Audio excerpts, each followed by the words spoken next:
आपका किया गया भजन, आपका किया गया मंत्र जाप, जब आप करने के लिए बैठें, उपास करें, मंत्र जप करें, कीर्तन करें, तो आप जब जप करने या कीर्तन करने या मंत्र जाप करने या उपास करने के लिए जब तैयार हों और आगे बढ़ें, उपवास करते समय, तप साधना करते समय कोई परिवार का व्यक्ति आकर यदि आपका हाथ पकड़कर उठा दे या आपको अपशब्द कहे, तो यह श्रेष्ठता नहीं हो। आप करो पशुपति व्रत, आप करो सोमवार के व्रत, पर निवेदन है कि व्रत करते समय, व्रत के पहले आपके परिवार वालों को, आपकी पति को, माता पिता को, परिवारजन को यह बात बता दी जाए कि हम ये व्रत कर रहे हैं। क्यों?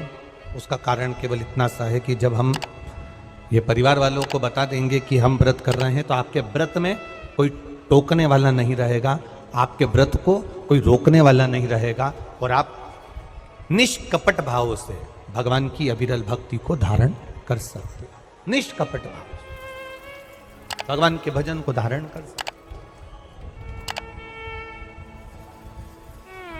इतना सुंदर वर्णन किया गया है महामृत्युंजय मंत्र का।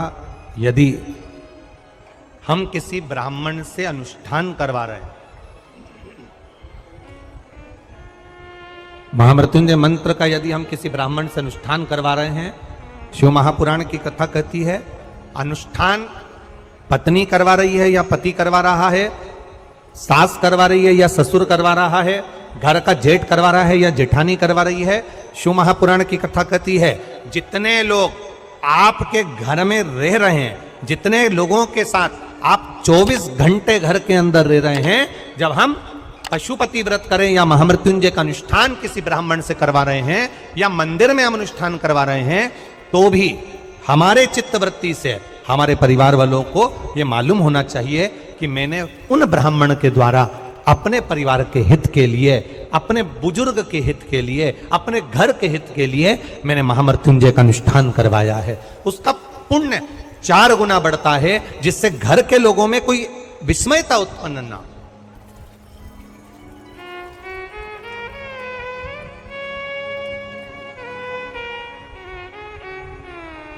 हमारे भीतर कोई विस्मयता उत्पन्न ना हो, हमारे मन के भीतर कोई भेदभाव उत्पन्न ना हो। और हम तो यहां तक कहेंगे, आप अगर शंकर जी के मंदिर में जा रहे हो, 1 लोटा जल चढ़ा रहे हो, शंकर जी के मंदिर में पहुंचकर 1 लोटा जल समर्पित कर रहे हो, तो भी आपके घर के लोगों को मालूम होना चाहिए कि ये पास वाले शिव मंदिर में गई है, मेरे पास के मंदिर में मेरा घर का बच्चा शंकर जी को जल चढ़ाने गया है, मेरा पति पास के मंदिर में शंकर भगवान को जल समर्पित करने के लिए गया है। ये घर के लोगों को ज्ञात होना चाहिए।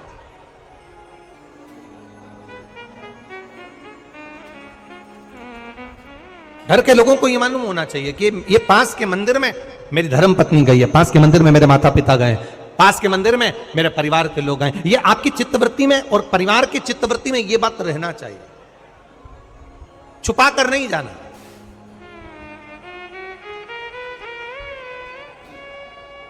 छुपा कर भगवान के मंदिर में नहीं जाना, छुपा कर पशुपति व्रत नहीं करना। महाराज, शिव महापुराण की कथा वर्णन करती है कि आप भगवान का अगर कोई व्रत, कोई साधना, कोई नियम ले रहे हो, माना आपने कोई व्रत करा, कोई करी, पर घर के लोगों को वो ज्ञात होना चाहिए कि ये मंदिर तक जा रही है, ये पशुपति व्रत कर रही है, आराधना कर रही है। आज माता पार्वती जी ने शिव जी के सम्मुख में ये बात कह दी कि मैं एकांत में जाकर भगवान का तप करना चाहती हूं और एकांत में बैठकर तप करना चाहती हूं, और उस तप का जो पुण्य है वो आपको देना चाहती हूं। शंकर भगवान ने तुरंत माता पार्वती जी से कहा, सुनो जगत जननी, सुनो जगदम्बा, सुनो पार्वती, आप तप करो, मना नहीं है, आप साधना करो, मना नहीं है, आप आराधना करो, मना नहीं है, और आप सोचो कि आपकी करी गई तप साधना का पुण्य आप मुझे दे दो, तो भगवान तुरंत कहते हैं, पार्वती जी मुझे आपके तप साधना का पुण्य नहीं चाहिए, आप अपना पुण्य अपने पास में रखो, हमें आपका पुण्य नहीं चाहिए। अभी तक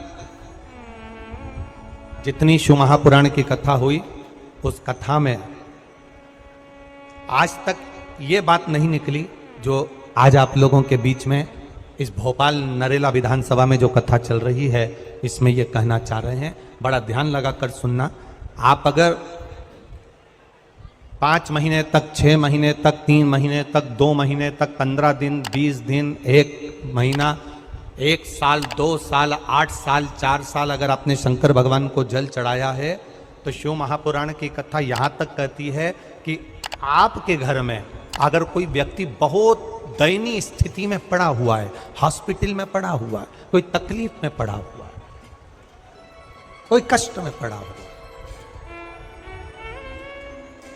तो आप जब भगवान शिव को जल समर्पित करो तो बाबा से ये विनती कर कर भी जल समर्पित कर सकते हो कि मेरे परिवार का एक व्यक्ति, उसका ये साथ में ये हो गया और वो हॉस्पिटल में पड़ा, उसका नाम ये है, गोत्र ये है।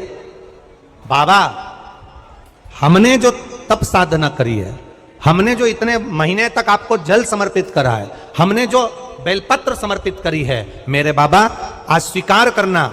और जो हॉस्पिटल में पड़ा है, जो कर्जे में लदालूम पड़ा है, जो तकलीफ भोग रहा है, ऐसी कृपा करना बाबा कि मेरे 2 महीने जो मैंने जल चढ़ाया है, उस चढ़ाए गए जल का पुण्य मैं उसके खाते में देती हूं और उसको ठीक कर देना। यह पुण्य का भाग।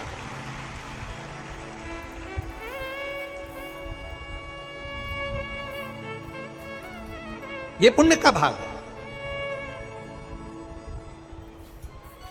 आप अपना पुण्य भी किसी जीव के कल्याण हेतु दे सकते हैं। अब किसी ने एक बार ये कथा सुनी और कथा सुनकर कहा, महाराज जी आप कहते हो कि शंकर जी पे चढ़े हुए जल का पुण्य भी हम किसी को दे सकते हैं क्या? शंकर जी को चढ़े हुए जल का पुण्य क्या किसी को दिया जा सकता है? क्यों नहीं दे सकते? क्यों प्रदान नहीं कर सकते?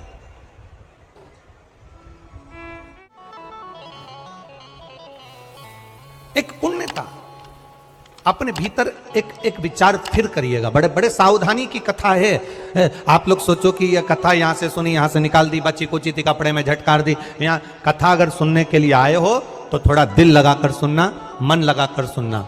हो सकता है एलईडियां थोड़ी बंद चालू हो, मना नहीं है, पर माइक की व्यवस्था आपके पास में है तो दिल लगाकर सुनो। जहां मौका मिल जाए वहां बैठकर अपना चित्त लगाकर सुनना, क्योंकि 3 घंटे में से केवल 2.5 घंटा आपको प्राप्त होता है। बाकी का पूरा समय आप लोग यहाँ सुबह 6 बजे से रात को 3 बजे से 4 बजे से इस कथा का इंतजार करते हो। शायद दुनिया की पहली कथा होती है शिव महापुराण की कथा, जिसको लोग रात को 4-4 बजे से 3-3 बजे से जगह संभाल कर बैठकर कथा सुनते हैं। तपती हुई धूप, भयंकर गर्मी, 2 किलोमीटर दूर तक पैदल चलकर आना और बैठने के लिए इतना 8-8, 9-9 पंडाल लगाए घर पर, 9-9 पंडाल भी फुल हैं। उन पंडालों में जगह नहीं। धूप में छाता पकड़ना, चादर पकड़ना, साड़ी पकड़ना और उसको पकड़कर बैठे रहना। तपती हुई धूप में जहां तहां बैठकर कथा सुनना, ये दुनिया की पहली कथा है जिसको लोग कभी भूल नहीं पाएंगे कि इतनी धूप में भी लोग कथा सुन सकते।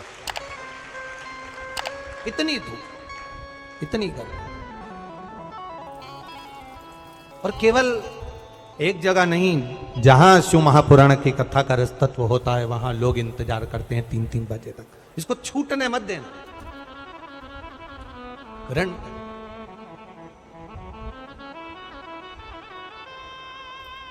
शादी में गए हो, 500 का लिफाफा दिया है तो भोजन कर कर जरूर जाना। और कथा में धूप में चलकर आए हो तो भले आधे घंटे की सुनना, पर कथा में दिल लगाकर जरूर जाना। दिल लगाकर जाना, चित्त लगाकर। आप अगर 1 लोटा जल भगवान शिव को समर्पित कर रहे हो, आप एक बेलपत्र भगवान शंकर को समर्पित कर रहे हो, आप एक शमी का पत्ता भी भगवान शंकर को समर्पित कर रहे हो, आप भगवान शंकर का पंचानंद स्नान करा रहे हो, आप भगवान शंकर के मंदिर का शिखर दर्शन कर रहे हो, आप भगवान शंकर के मंदिर में जाकर झाड़ू लगा रहे हो, पोछा लगा रहे हो, सफाई कर रहे हो, तो भी तुम्हारी चित्तवृत्ति में रहना चाहिए कि जब किसी पर दुख की घड़ी आए, किसी पर तकलीफ आए, किसी पर कष्ट आए, हमारा करा गया पुण्य हम उसके खाते में दे सकते हैं। हम अपने पुण्य को दूसरे के खाते में प्रदान कर सकते हैं।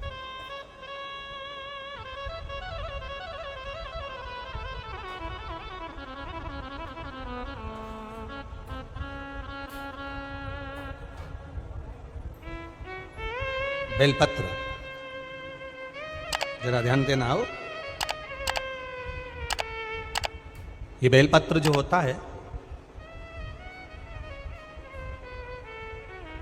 इस बेलपत्र पर कभी कभी आपने देखा होगा कि कई लोग बीच वाले पत्ते पर चंदन लगा देते हैं। ये जो बीच का पत्ता होता है, इस पर लोग चंदन लगा देते हैं। शिव महापुराण की कथा कहती है, अगर भूलवश भी अनायास आपके पास बेलपत्र भी नहीं है, शिव जी का चढ़ा हुआ बेलपत्र भी अगर आपने उठा लिया और उठाकर उस बीच वाले पत्ते पर एक चावल का दाना रखकर भी आप भगवान भोलेनाथ को समर्पित कर रहे हो, तो ये समझ लेना कि तुमने महीना, 2 महीना, 4 महीना, 6 महीना, 8 महीने में, हम तो हमेशा कहते आए हैं, आज फिर कह रहे हैं, 1 महीना पूरा हो जाए जल चढ़ाते, 2 महीना पूरा हो जाए जल चढ़ाते, 3 महीना पूरा हो जाए, 4 महीने पूरे हो गए, 6 महीने पूरे हो गए, या आपका साल भर पूरा हो गया, प्रयास करा करो एक पत्ते पर एक चावल का दाना रखकर शिव जी को समर्पित करना। क्यों? जो तुमने पूर्व में जल चढ़ाया है वो चावल का दाना अक्षय, उसको अक्षत माना जाता है, अक्षय माना जाता है। मतलब तुमने अभी तक जो जल समर्पित करा है वो कभी समाप्त तो नहीं हो सकता, उसका पुण्य तुम्हारे खाते में चले गया, अब तुम उसको किसी को भी प्रदान कर सकते।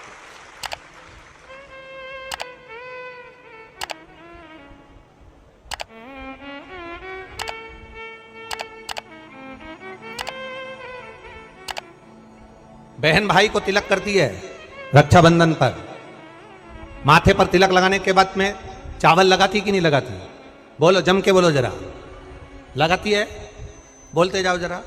लगाती है, ठीक है।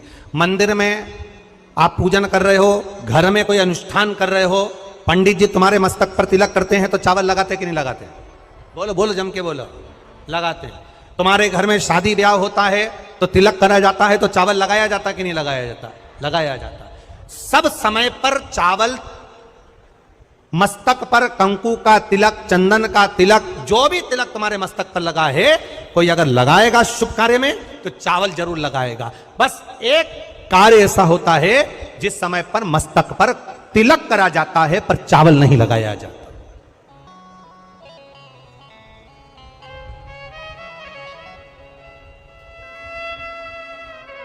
एक समय ऐसा होता है जिस समय तिलक करा जाता है पर चावल नहीं लगाया जाता। चावल का मतलब है अक्षय, मतलब बार बार भगवान ऐसा मौका लाए, बार बार भगवान ऐसी कृपा करे कि तुम ऐसा अनुष्ठान करते रहो, पुण्य करते रहो, सत्कर्म करते रहो, 16 सोमवार के व्रत करते रहो, चतुर्थी के व्रत करते रहो, तुम छठ की पूजन करते रहो, तीज का व्रत करते रहो, सोमवार का व्रत करते रहो, तुम्हारे घर में हमेशा ऐसे शुभ कार्य होते रहे। केवल अक्षय, अक्षत एक जगह पर नहीं लगाया जाता। कब नहीं लगाते अक्षत को? मस्तक पर तिलक करते समय अक्षत कब नहीं लगाया जाता? केवल एक समय पर। कब? जब घर में कोई शांत हो जाता है और शांत होने के बाद जब मस्तक पर पगड़ी का क्रम होता है, उस पगड़ी के क्रम पर तिलक तो लगाया जाता है पर चावल नहीं लगाया जाता। भगवान से प्रार्थना करते हैं ये बार बार मौका मत देना, जो हो गया उसको समाप्त, ऐसा मौका बार बार ना दीजिएगा। हाँ, पगड़ी पर से उठ गए, अच्छा काम करने के लिए मंदिर जा रहे हो, स्थान छोड़ने के बाद अब तिलक लगाओ और उसमें चावल ढेर सारा लगाओ, कोई मना नहीं। पर अक्षय, उस अक्षत की महत्वता को समझना कि उसको बारंबार प्राप्ति ना हो, ऐसे कार्य की प्राप्ति ना हो, अच्छे कार्य की प्राप्ति, श्रेष्ठ कार्य की प्राप्ति, शुभ कार्य की प्राप्ति। अगर मौका मिले तो एक बार भविष्य पुराण, और एक बार मौका मिले तो कुर्म पुराण, और एक बार मौका मिल जाए तो नंदी पुराण, ये 3 पुराणों का स्मरण करना, इसमें आपको अक्षत की महत्वता प्राप्त हो।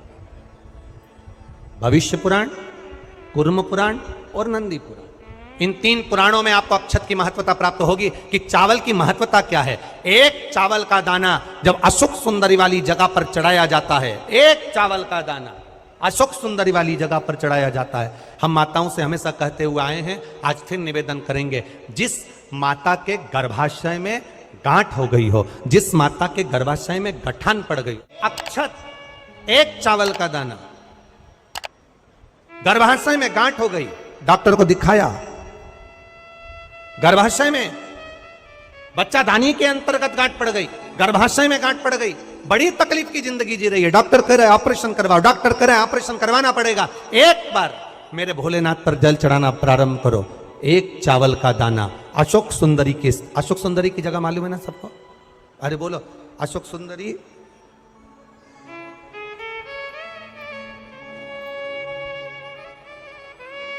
जैसे ये शिवलिंग, ये जलाधारी गोल माता पार्वती जी का हस्त कमल, यहां से जो जल बहता है, इधर गणेश जी का सीधे हाथ पर स्थान, इधर कार्तिकेय जी का स्थान, बीच में मोटी सी एक लाइन होती है शिवलिंग के सामने, वो अशोक सुंदरी का स्थान। कई बार वहां सांप बना होता है, कई बार अशोक सुंदरी का स्थान बना होता है। ये शिवलिंग, पार्वती जी का हस्त कमल, गणेश जी का स्थान, षडानंद कार्तिकेय जी का स्थान, बीच में अशोक सुंदरी का स्थान। ऊपर से जो बूंद बूंद पानी गिर रहा है वो शंकर भगवान की 5 लड़कियां, जया, विषहरा, शामरीबारी, दौतली और देव, ये शंकर जी की 5 बेटियां ऊपर से जल गिरा रही। तो अशोक सुंदरी वाली जो स्थान होता है, जब आपके गर्भाशय में या शरीर में पुरुष हो, स्त्री हो, जिसके पूरे शरीर में कहीं पर भी गांठ पड़ गई हो और गल ना रही हो, एक चावल का दाना अशोक सुंदरी वाली जगह पर चढ़ाना प्रारंभ करो, शिव जी पे जल चढ़ाना प्रारंभ करो, उस जल का आचमन करना प्रारंभ करिए। आप 3 महीना, 4 महीना, 5 महीना करते रहो, उसके बाद जांच जरूर करवाना हॉस्पिटल में जाकर कि गांठ गली कि ना गली। पर विश्वास रख, भरोसो दृढ़ इन चरणन करो, श्री वल्लभ नक चंद्र छटाबिन सब जग माही अंधेरो। भरोसा मूर्ण होना चाहिए, भरोसा मूल हो। हमारा अगर विश्वास नहीं है तो फिर भगवान भी नहीं है। मानो तो मैं गंगा। एक फेसबुक पर किसी ने लिखा था, आज पुत्र, हमको तो आशीष ने बताया, एक फेसबुक पे लिखा हुआ था, एक फेसबुक पर किसी ने लिखा था, आज पुत्र रत्न की प्राप्ति हुई, सभी मित्रों का आभार। क्या लिखा था फेसबुक पे? अरे बोलो तो जम के, आज मेरे घर पुत्र रत्न की प्राप्ति हुई, सभी मित्रों का आभार। अब मित्रों का आभार क्यों दे रहा है? पुत्र तेरा है कि मित्रों का है?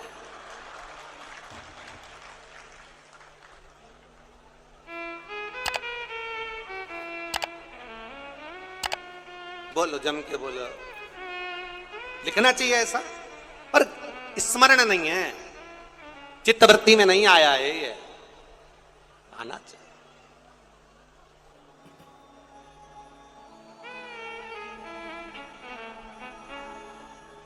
चित्तवृत्ति में आना चाहिए। आप क्या कर रहे हो, आप क्या प्रदान कर रहे हो, क्या लिख रहे हो, क्या बोल रहे हो, आपकी चिदानंद वृत्ति में यह आना चाहिए कि आप क्या कर रहे हो। आज मेरे यहां पुत्र रत्न की प्राप्ति हुई, सारे मित्रों का। क्या लिखा है तुमने, क्या प्रदान किया तुमने, विचार करो।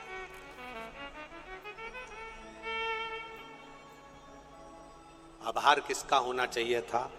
आज मेरे घर पुत्र रत्न की प्राप्ति हुई, महादेव आपका आभार, आपकी कृपा, आपकी दया, आपकी करुणा, जो ये पुत्र रत्न की प्राप्ति मेरे घर में हो गई, ये आपकी करुणा से हुई, ये आपकी उदारता से हुई।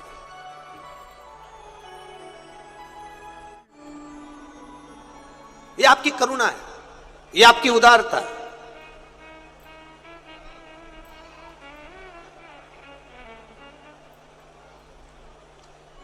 ये कथा हमने कल भी कहा था कि कथा और कहीं भी हो सकती थी, भोपाल में ऐसा जरूरी नहीं कि आदरणीय विश्वास भैया के यहाँ हुई, कथा कहीं पर भी हो सकती थी। पर यह कथा आदरणीय विश्वास भैया सारंग जी के यहाँ जो हुई है, हमने कल भी कहा था कि कहीं ना कहीं माता पिता का कोई पुण्य प्रबल हुआ होगा, जिसके कारण बस ये आशीर्वाद के रूप में ये कथा आदरणीय विश्वास जी सारंग जी को प्राप्त हो। और वो पुण्य कैसा है?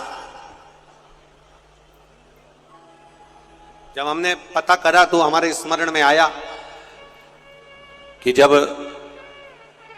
स्वर्गीय श्री कैलाश नारायण जी सारंग जी बीमार पड़ गए और बीमार पड़ने के बाद जब दिल्ली में एडमिट हो गए और उनका इलाज चलता रहा, तब हम कभी भी जजमान परिवार से ये कुछ भी नहीं पूछते और ना हम उनसे बात करते हैं कि तुमने क्या करा क्या ना करा। हम तो हमारे जो सेवादार लगे रहते हैं, कार्यकर्ता लगे रहते हैं, उनसे पूछते रहते हैं।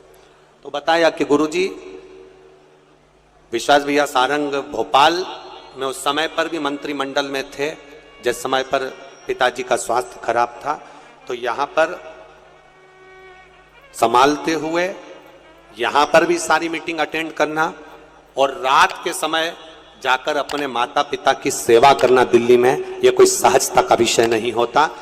और उसी का पुण्य फल, उसी का एक आनंद, उसी का जो पुण्य है, उसी का जो पुण्य फल मिला है वो ये मिला है, ये उसी का पुण्य फल, ये कोई सहज नहीं।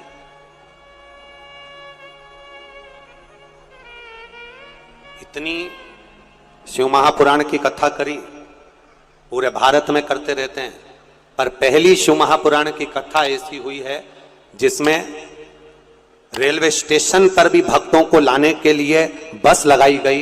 इसके लिए विश्वास भैया सारंग जी को बहुत बहुत साधुवाद। आज तक जितनी कथा हुई उस किसी कथा में कहीं पर भी रेलवे स्टेशन से कथा स्थल तक लाने के लिए भक्तों के लिए बस नहीं लगी, पर पहली कथा ऐसी थी जिसमें भोपाल के रेलवे स्टेशन से भक्तों को यहां तक लाने के लिए बसों को निःशुल्क चलाया गया। एक बार जोरदार ताली बजा, बहुत बहुत साधुवाद, बहुत बहुत साधुवाद। कोई परेशान ना हो, आनंद से पहुंचे लोग कथा। हाँ, 4 बजे से 7 बजे तक शिव के भ्रमण का समय बताया है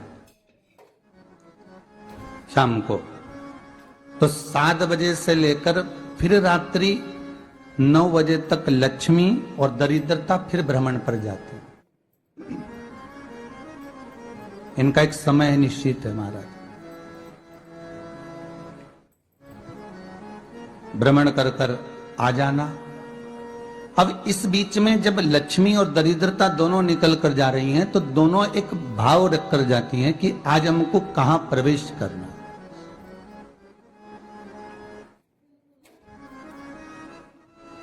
आज हमें किस जगह पर प्रवेश करना है, आज हमें कहां पहुंचना है, आज हमें किस जगह जाना है। और जिस नगर में जिस मार्ग से लक्ष्मी और दरिद्रता निकल कर जाती है, ये दोनों का जब निकलना होता है, इनको स्थान दिया गया जहां पर स्वच्छता हो, घर के दरवाजे पर रंगोली डली हुई हो, द्वार पर जल छीटा गया हो,